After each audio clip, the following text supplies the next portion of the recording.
Pemerintah menargetkan 170 juta dosis vaksin booster untuk seluruh masyarakat. Pemerintah menjamin stok vaksin aman dan saat ini menyimpan 130 juta dosis untuk dibagikan ke seluruh wilayah Indonesia. Vaksinasi dosis ketiga diberikan kepada warga berusia 18 tahun ke atas. Namun saat ini, prioritas diberikan kepada kelompok lansia, komorbid, dan kelainan imunitas. Pemerintah memberikan kombinasi vaksin booster yang diberikan ke masyarakat. Penerima vaksin Sinovac dosis 1 dan 2 akan mendapat booster setengah dosis Pfizer atau AstraZeneca. Penerima AstraZeneca dosis 1 dan 2 akan mendapat booster setengah dosis Moderna. Sementara penerima Pfizer, vaksin boosternya masih menunggu kebijakan Kementerian Kesehatan. Kombinasi vaksin telah sesuai dengan rekomendasi dari Organisasi Kesehatan Dunia (WHO).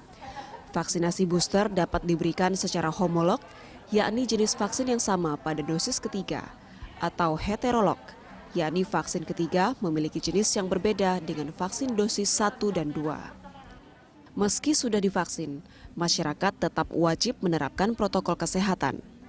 Pemerintah mengejar target vaksinasi agar herd immunity di masyarakat dapat segera tercapai. Tim Liputan, Berita 1. Ya, pemerintah menjamin stok vaksin booster aman dengan target 179 juta dosis vaksin.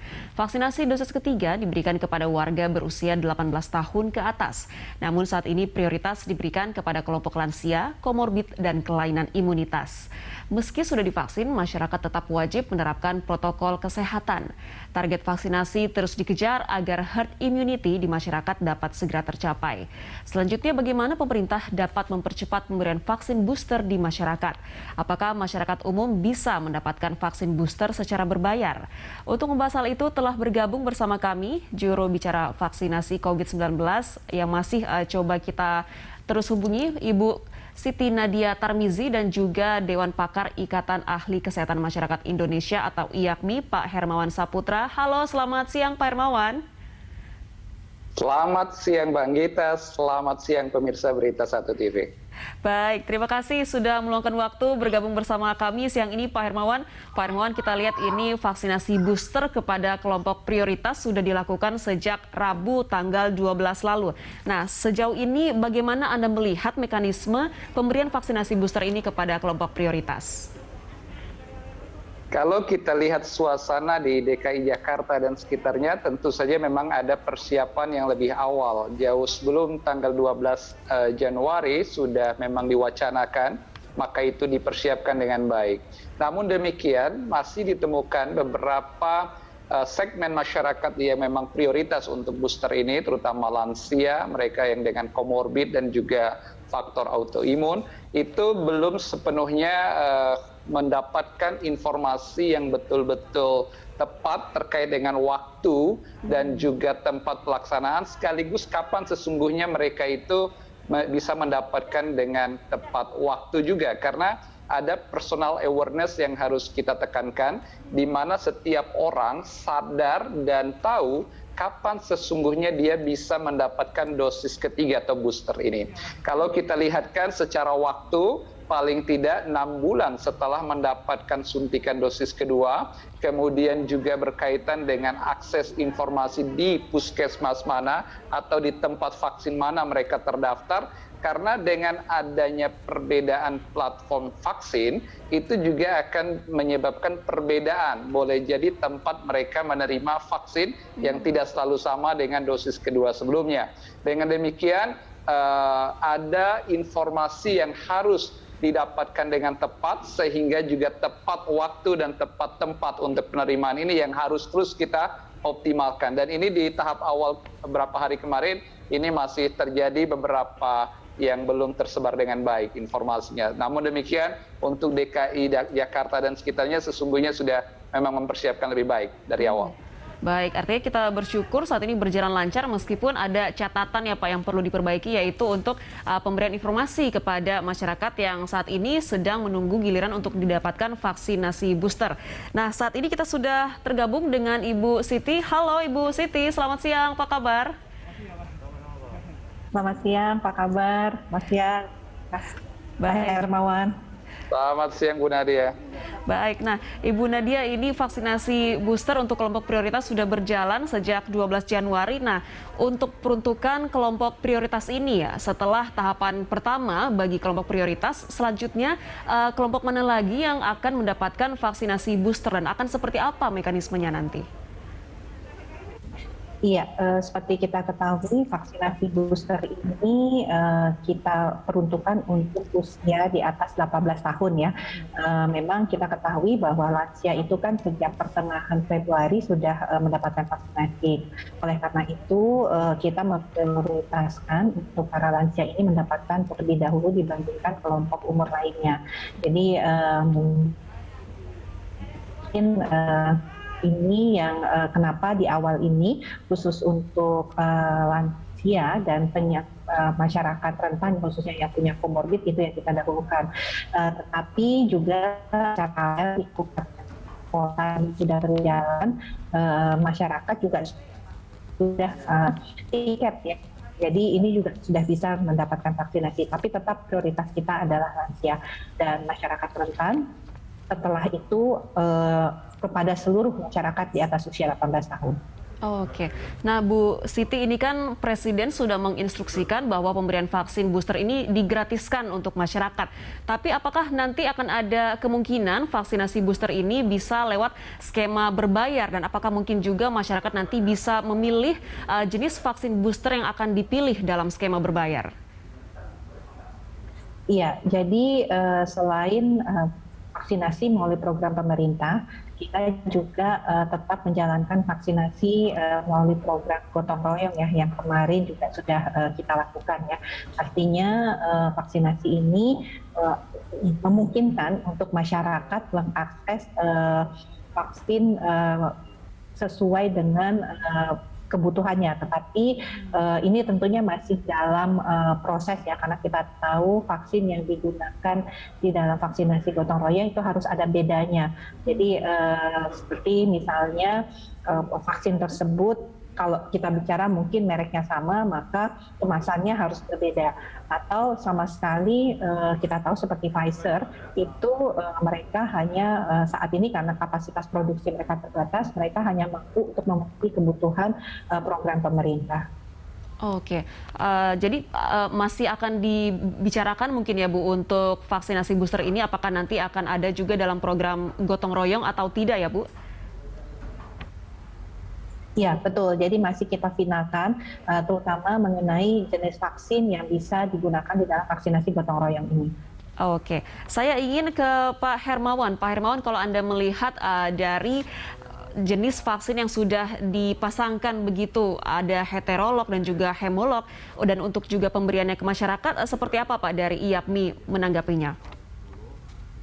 Ya, pemerintah melalui ITAGI dan beberapa pakar juga dan kajian multinasional melihat dengan adanya pemberian vaksin dosis ketiga itu lebih efektif bila platform vaksin itu berbeda dari dosis pertama dan kedua. Maka itu ada opsi vaksin heterolog. Namun demikian juga bisa juga homologus, di mana memang sesungguhnya yang dituju oleh vaksinasi ini kan sensitivitas agar titer antibodi itu tetap terjaga. Bahkan orang-orang tertentu dengan adanya vaksinasi dan pengalaman setelah menjadi penyintas atau survivor pernah mengidap COVID, sesungguhnya dia juga sudah di-booster secara alami. Nah, varian-varian platform ini juga di samping berkaitan dengan efektivitas, juga berkaitan dengan ketersediaan vaksin.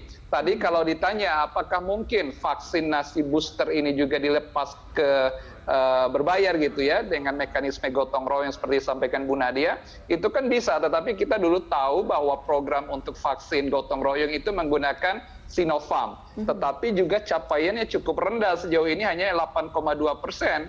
Nah, sehingga memang Presiden sudah mengatakan untuk program booster pun tanda kutip digratiskan, berarti mayoritas mengikuti program nasional, program pemerintah. Kalaupun nanti ada vaksin yang dilepas berbayar, nah yang dulu kan adalah dari Sinopharm produknya. Nah dengan demikian apakah terus akan menggunakan Sinopharm, ini juga tergantung dari BPOM melihat apakah mungkin nanti homologus atau heterologus untuk Sinovac ini karena mekanisme gotong royong. Tetapi sejauh ini kalau kita bicara vaksinasi booster, kita fokus dulu pada program nasional, tentu dengan segmen prioritas lansia, mereka komorbid dengan kelainan imunitas. Ini yang menjadi prioritas. Dan juga jangan lupa cakupan vaksinasi kedua yang menjadi lengkap di tahap awal pun masih rendah. Jadi secara kumulatif nasional kan baru 56%. Artinya ada 43 atau 44%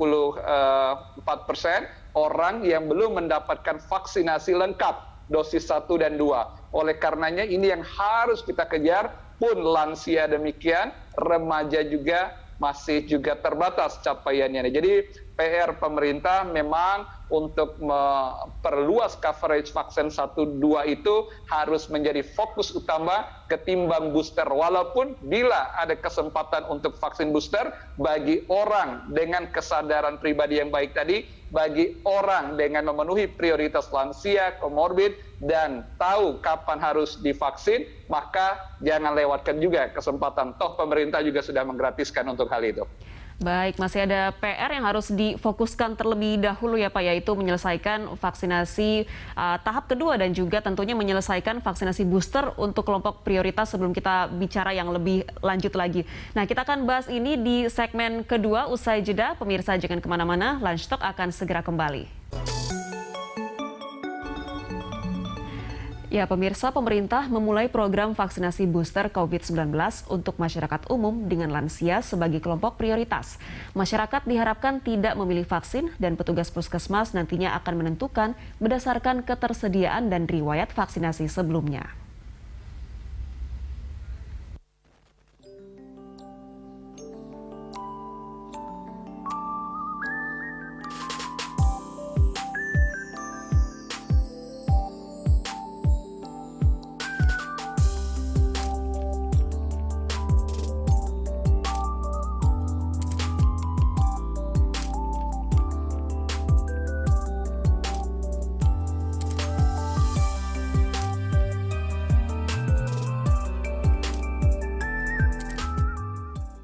Ya, ketiga, kombinasi vaksin booster sesuai dengan kesiapan vaksin dan hasil riset peneliti BPOM dan Indonesian Technical Advisory Group on Immunization atau ITAGI.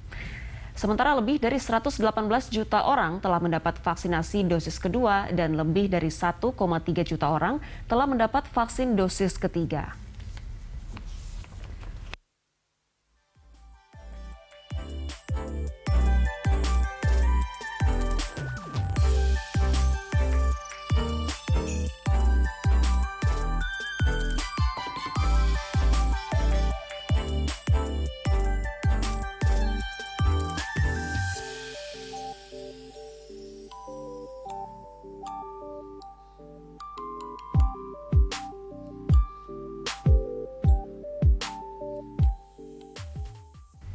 Ya, kita lanjutkan perbincangan kita di Lunch Talk siang ini. Saya ke Ibu Siti Nadia dulu.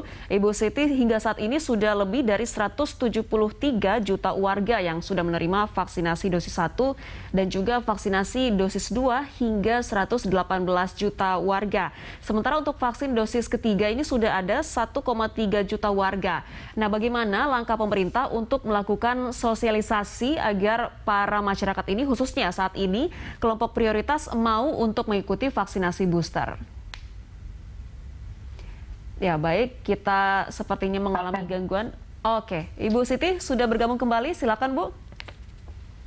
Ya, jadi kita ketahui ya, memang kita harus tetap mengejar cakupan vaksinasi, terutama kalau kita lihat walaupun tadi dikatakan dosis 1 sudah 84% ya, tetapi cakupan kita untuk lansia itu masih 14,9 juta ya, atau artinya masih sekitar 69%. Sementara untuk vaksinasi dosis kedua itu baru 9,6 juta atau 44%. Artinya kalau kita berbicara mengenai jumlah lansia yang harus kita kejar, ini yang harus kita prioritaskan. Nah, edukasi terus kita lakukan, apalagi mengingat sekarang ada ancaman Omikron, dan kita tahu bahwa varian ini lebih cepat menular, artinya proteksi kita harus segera ditingkatkan, mengingat juga bahwa secara alami kekebalan tubuh kita akan menurun, apalagi pada lansia yang mengalami proses penurunan penuaan daripada sel-selnya. Baik, saya ingin ke Pak Hermawan. Pak Hermawan, kalau saya tidak salah, ada beberapa penelitian yang menyebutkan bahwa tingkat imunitas masyarakat Indonesia saat ini terbilang sudah cukup baik dalam menghadapi varian COVID-19. Nah, dengan ditambahnya lagi vaksinasi booster, apalagi menghadapi varian baru yaitu Omikron seperti yang tadi disebutkan Ibu Siti Nadia, ini apakah bisa semakin meningkatkan efikasi dari imunitas kita untuk tidak terpapar varian baru COVID-19? Ya, tentu saja kita berharap dengan adanya cakupan imunisasi yang terus meningkat dan juga adanya pengalaman ya dari berbagai aktivitas masa lalu, baik keterpaparan sebelumnya atau surviving begitu, itu juga memang menambah level efektivitas untuk melawan paparan kembali atau reinfeksi dari COVID-19 ini. Namun demikian fakta begini, Mbak Gita, bahwa Omikron atau varian manapun yang mungkin menginfeksi kembali orang, itu sangat mungkin terjadi paparan kembali. Orang sekalipun sudah divaksinasi booster ketiga. Bahkan kalau kita catat dan lihat dari pengalaman, orang dengan temuan varian pertama, seorang petugas kebersihan di Wisma Atlet, sesungguhnya dia sudah pernah penyintas sebelumnya, 2 kali bahkan, plus sudah divaksinasi, tapi terpapar juga Omikron. Hanya saja, ketika orang sudah mendapatkan vaksin atau sudah berpengalaman secara alami mendapatkan kekebalan sebelumnya, kalau terjadi paparan kembali, level severity dia tuh ringan, bahkan rendah sekali, sehingga orang itu untuk usia muda bahkan tanpa gejala. Tetapi kalau orang tua paling resikonya terminimalisir.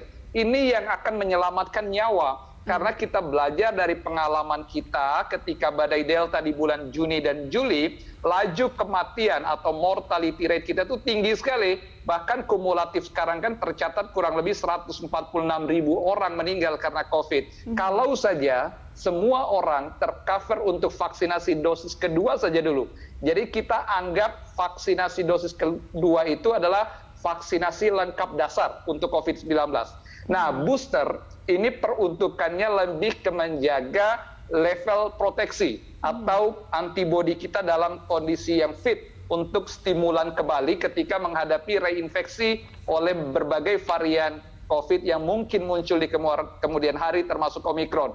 Tetapi bahwa kita pun harus tahu dan sadar bahwa kapanpun varian baru muncul, bukan berarti 100% terlindungi. Dengan vaksin itu meminimalisir resiko keparahan penyakit. Ini yang harus kita pahami dulu. Nah, oleh karena itulah orang tua, lansia yang sekarang masih mayoritas belum divaksin, kita berharap mayoritas setelah divaksin dasar pun yang sudah melewati vaksinasi dosis kedua dilakukan booster. Itu sebab menjadi prioritas. Supaya kalau terpapar kembali oleh Omikron ini, fatality-nya rendah atau bahkan zero kematian gitu ya, atau kematian yang nol. Itu harapan kita bersama, meminimalisir resiko. Baik, jadi memang vaksinasi sudah terbukti menurunkan tingkat hospitalisasi dan juga angka kematian ya Pak Hermawan. Nah, saya ingin ke Ibu Siti. Ibu Siti, kalau kita lihat saat ini selain syarat yang sudah ditentukan apa saja yang harus dilakukan untuk mendapatkan vaksin booster, adakah mungkin orang dengan kondisi tubuh atau kesehatan tertentu yang belum bisa mendapatkan suntikan vaksinasi booster? Ya, sebenarnya prinsipnya kita ketahui bahwa vaksin COVID-19 ini sangat aman ya Mbak. Jadi untuk semua dosis kedua secara lengkap, artinya tidak ada halangan untuk mendapatkan dosis ketiga atau booster ya. Kecuali kalau yang bersangkutan misalnya sedang positif COVID, tentunya harus sembuh dulu. Atau misalnya kondisinya sedang demam ataupun tekanan darahnya lebih tinggi, lebih dari 180, ataupun misalnya kalau dia punya sakit jantung, sakit asma, itu sedang dalam kondisi serangan, sesak ya, atau dalam perawatan pengobatan khusus, tentunya ini harus dikonsultasikan dulu ke dokternya. Tetapi artinya kalau kita sudah mendapatkan dosis 1 dan dosis kedua, tidak ada masalah untuk mendapatkan dosis ketiga.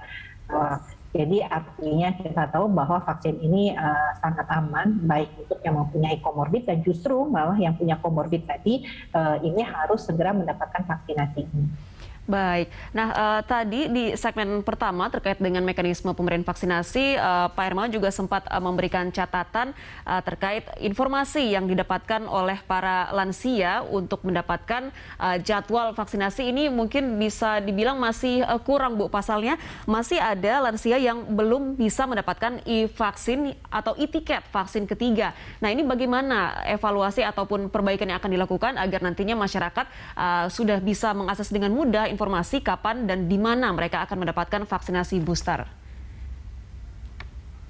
Ya, jadi untuk lansia sudah kita sampaikan ini prioritas utama kita. Artinya yang punya komorbid ataupun dengan kelainan imunitas ya. Jadi kalaupun tidak ada ataupun di dalam peduli lindunginya tidak ada atau belum terverifikasi ya untuk mendapatkan vaksinasi, maka silahkan saja datang ke puskesmas atau ke rumah sakit terdekat selama lansia ini sudah mendapatkan vaksinasi minimal 6 bulan sebelumnya. Ya. Jadi syarat utamanya itu adalah minimal 6 bulan sebelumnya. Kalaupun tidak mendapatkan etiket dari aplikasi peduli lindungi, silahkan datang ke fasilitas pelayanan kesehatan, pasti akan dilayani. Dan membawa saja sertifikat manual ya yang mungkin kemarin diterima saat mendapatkan vaksinasi dosis pertama dan dosis kedua. Dan ini menjadi penting kita sekaligus juga secara paralel artinya mengupdate data-data peduli lindungi ya, karena mungkin masyarakat ada juga yang selama ini sudah divaksin tapi belum keluar juga sertifikat dosis 1 atau dosis 2-nya. Nah, silahkan datang ke fasilitas pelayanan kesehatan membawa sertifikat manual dan ini akan bisa dilayani. Di tahap awal ini memang lansia, jadi lansia dan masyarakat rentan tadi akan menjadi prioritas. Baik, kita masih akan bahas soal ini lebih lanjut usai jeda. Pemirsa jangan kemana-mana, Lunch Talk akan segera kembali.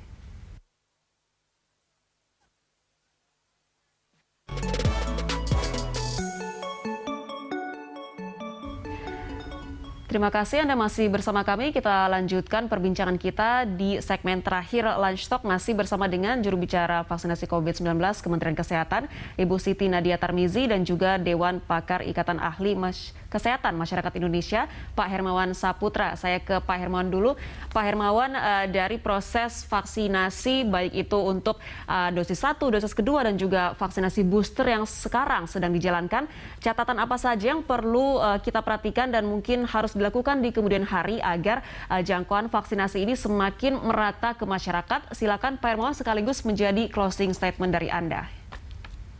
Baik, ini harus kita lihat dari segi keseluruhan ya capaian vaksinasi di tahun 2021 terutama setelah setahun vaksinasi berjalan di Indonesia.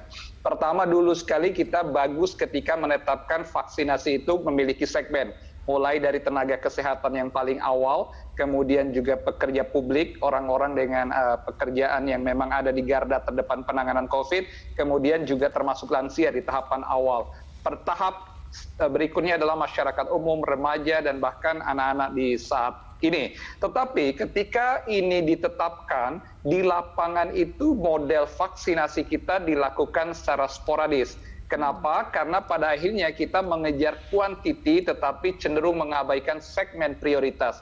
Nah, dampaknya kita rasakan pada kuartal terakhir tahun 2021 atau akhir dari setahun setelah proses imunisasi berlangsung, itu ada pelambatan cakupan imunisasi yang signifikan. Maka itu kita berharap ketika vaksinasi booster ini dilakukan, komitmen dan konsistensi pemerintah selaku provider untuk melakukan kebertahapan, mulai dari prioritas seperti lansia, orang dengan komorbid, kemudian orang dengan gangguan imunitas, baru nanti menyasar pekerja sektor publik, baru remaja dan kelompok masyarakat lain, itu dilakukan dengan konsisten dan konsekuen, akan memastikan pendataan bagus, akan memastikan waktu yang tepat dan penerimaan yang tepat sesuai dengan ketersediaan vaksin, dan pada akhirnya memang sustainability program, keberlanjutan program ini bisa maksimal di ujung target cakupannya. Nah, itu sebab cakupan kita secara nasional saat ini agak stagnan di kisaran 56% untuk dosis kedua. Terjadi pelambatan di kuartal keempat dalam periode setahun kita sudah menjalankan program vaksinasi. Nah, ini evaluasi saya harap tentu saja pemerintah sudah pasti berdiskusi tentang ini, menyangkut model distribusi, menyangkut metode pemberian vaksin, dan bahkan kampanye untuk vaksinasi sebagai bagian dari edukasi masyarakat secara berkelanjutan. Nah, tentu saja poin-poin ini saya pikir Bu Nadia dan teman-teman pastilah akan diskusi, tetapi sebagai pengingat tiada salahnya kita juga mengingatkan kembali agar segmentasi prioritas, zonasi, dan juga ketersediaan itu betul-betul dilakukan secara proporsional, tersistematis. Kira-kira demikian, Mbak Gita. Baik, berarti yang menjadi kata kuncinya adalah konsistensi dengan kebertahapan ya Pak. Betul sekali. Baik, saya ke Ibu Siti. Ibu Siti, silakan tanggapan dari Anda sekaligus menjadi closing statement. Iya, memang betul sekali ya. Kita tetap fokus utama pemerintah adalah prioritasnya menyelesaikan dosis 1 dan dosis kedua secara lengkap. Tadi sudah disampaikan masih ada 17% yang masih harus kita kejar untuk dosis 1 dan masih ada 42% dosis keduanya. Ditambah tentunya anak-anak pada usia 6 sampai 11 tahun. Nah, saat ini artinya anak-anak usia 6 sampai 11 tahun sudah kita bisa mulai tanpa harus kabupaten kota itu mencapai kriteria yang sebelumnya sudah kita tentukan. Saat ini kita pastikan pemerintah punya cukup dosis ya untuk vaksinasi baik untuk booster maupun lanjutan. Kita memiliki 436 juta dosis yang saat ini sudah ada di kita. Dan kita berharap bahwa masyarakat segera memanfaatkannya baik untuk dosis 1 dan dosis kedua. Apalagi yang belum mendapatkan dosis 1, dosis kedua untuk segera, karena ini betul-betul akan memberikan perlindungan kepada diri kita. Dan yang kedua adalah jangan sampai kita ada titik lemah, karena masih ada masyarakat yang belum divaksinasi. Titik lemah ini tadi Pak Hermawan sampaikan akan menjadi tentunya penghalang untuk kita bisa menyelesaikan situasi pandemi ini. Jadi kembali lagi kami ingatkan, pandemi ini belum selesai, tetap protokol kesehatan. Kita punya 2 ancaman varian baru, yaitu varian Omikron ditambah varian Delta, maka segeralah vaksinasi. Baik, tentu kita berharap proses vaksinasi ini baik dosis pertama, dosis kedua, dan juga vaksinasi booster terus berjalan lancar agar segera terbentuk kekebalan kelompok, dan tentunya selalu ingat untuk terus menerapkan protokol kesehatan ya Bu. Baik, terima kasih Ibu Siti Nadia dan juga Pak Hermawan sudah berbagi informasi bersama kami. Sampai jumpa, salam sehat selalu.